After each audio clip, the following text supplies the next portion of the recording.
അയ്യോ 2-3 ദിവസമായി ഏട്ടാ കുളിച്ചിട്ട്. ഞാൻ ഇന്ന് ഇത്രയും കുളിച്ചു. എന്താണെന്ന് പറയുമ്പോൾ ഭയങ്കര ചുമ, ചെറുതായിട്ട് ജലദോഷം വന്നിട്ട് പിന്നെ അങ്ങ് ചുമ പിടിച്ചാൽ എൻ്റെ പിന്നെ ചുമച്ച് പകലൊക്കെ അങ്ങനെ പോകും. രാത്രി ആകുമ്പോഴത്തേക്ക് പിന്നെ കിടന്നുറങ്ങാൻ പറ്റണില്ല. ഒരുപാട് മെഡിസിൻ കഴിച്ചു, പിന്നെ സിറപ്പ്, കപ്പ് സിറപ്പുകൾ, ടാബ്ലറ്റ്, ആൻറ്റിബയോട്ടിക് ഒക്കെ കഴിച്ചു, എന്നിട്ടും ചുമ കുറയണില്ല. അപ്പോൾ നമ്മളെ ഡോക്ടർ ടിൻഡു മോനൊരു ടിപ്പ് പറഞ്ഞു, അപ്പം അതൊന്ന് പരീക്ഷിച്ച് നോക്കാമെന്ന് വിചാരിക്കണേ.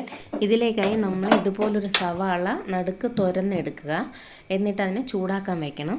എന്നിട്ട് ഈ തുറന്ന ഭാഗത്ത് നമ്മൾ 2 സ്പൂണ് തേൻ ഒഴിക്കണം. ഈ തേനിലോട്ട് പകുതി നാരങ്ങ നീരും കൂടെ ചേർത്ത് നല്ലവണ്ണം മിക്സ് ചെയ്യണം. അപ്പം ഞാനത് നല്ലവണ്ണം മിക്സ് ചെയ്ത് കൊണ്ടുവന്നിട്ടുണ്ട്. ആഹാ, ഇത് കൊള്ളാമല്ല. ഇപ്പം താനെ വെക്കാൻ പറ്റൂല, അപ്പം അതുകൊണ്ട് ഞാൻ ഇതുപോലൊരു അടപ്പിൽ ഒഴിച്ചെടുക്കാം. അപ്പം ഒഴിച്ചെടുക്കണമെങ്കിൽ ഇത് കുറച്ചൊന്ന് തണുക്കണം കേട്ടാ. അപ്പം ഞാൻ ഒന്ന് തണുക്കട്ടെ, തണുത്തിട്ട് കുടിക്കാം. ഇപ്പം വരാമേ. അവർ പോയാ ഇതിപ്പം ഞാൻ ചോദിച്ചാൽ അവർ തരൂല, അതുകൊണ്ട് അവർ വരണേനിപ്പം ഞാൻ ഒന്ന് കുടിക്കട്ടെ. എനിക്കാണെങ്കിൽ രാത്രി ഭയങ്കര ചുമ, നേരിട്ട് ചോദിച്ചാൽ നമുക്ക് തരൂല, അതുകൊണ്ട് ഞാൻ കുടിക്കട്ടെ. അവർ വേണമെങ്കിൽ വേറെ ഉണ്ടാകട്ടെ. ഞാൻ ഇപ്പൊ ഇവിടെ വെച്ചിരുന്ന മരുന്ന് അവിടെ പോയി. ഇപ്പൊ ഇവിടെ വെച്ചിട്ട് പോയതല്ലേ തണുക്കാൻ വേണ്ടി. ചേച്ചി എന്തിനാണ് നോക്കണത്?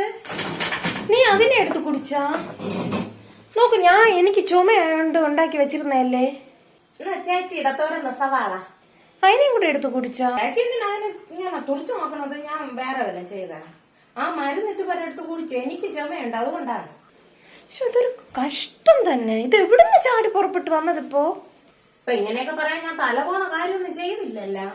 തല പോണ കാര്യം എനിക്ക് ദേഷ്യം വന്നു വയ്യ. എന്റെ പൊന്നെ, മനുഷ്യനൊരു ഉപകാരം ചെയ്തുകൂടി. ആകപ്പാടെ 2 സ്പൂണ് തേനുണ്ടായിരുന്നു, അത് വെച്ചിട്ടാണ് ഞാൻ അത് ഉണ്ടാക്കിയത്. ഇനി ഞാൻ എന്ത് ചെയ്യും? എനിക്കാണെങ്കിൽ രാത്രി കിടന്ന് ചുമച്ചിട്ട് എനിക്ക് വയ്യ. നേരത്തെ ചോദിച്ചാൽ തരൂല, അതുകൊണ്ടാണ് ഞാൻ എടുത്ത് കുടിച്ചത്. നിനക്ക് ഈ വീട്ടിൽ ഇതൊന്നും ഇല്ലേ? ചോദിച്ചിരുന്നെങ്കിൽ ഞാൻ പറഞ്ഞു തരുമായിരുന്നല്ലോ. ചേച്ചി ഇത് ദേഷ്യപ്പെടാതെ ഇത് പിടി, ഇതിൽ കുറച്ച് ഒഴിച്ച് ചേച്ചി കൂടി പോ ഇങ്ങോട്ട്. നിന്റെ തുറന്ന സവാള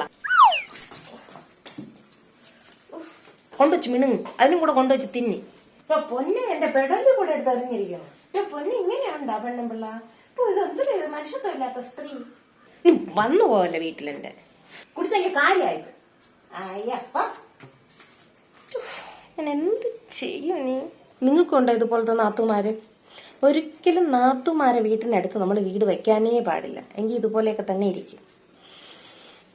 എന്തായാലും എൻ്റെ വീഡിയോ ഇഷ്ടപ്പെട്ടെങ്കിൽ നിങ്ങൾ ലൈക്ക് ചെയ്യുകയും സബ്സ്ക്രൈബ് ചെയ്യുകയും ഷെയർ ചെയ്യുകയും കമൻറ്റ് ചെയ്യുകയും ഒക്കെ ചെയ്യണേ.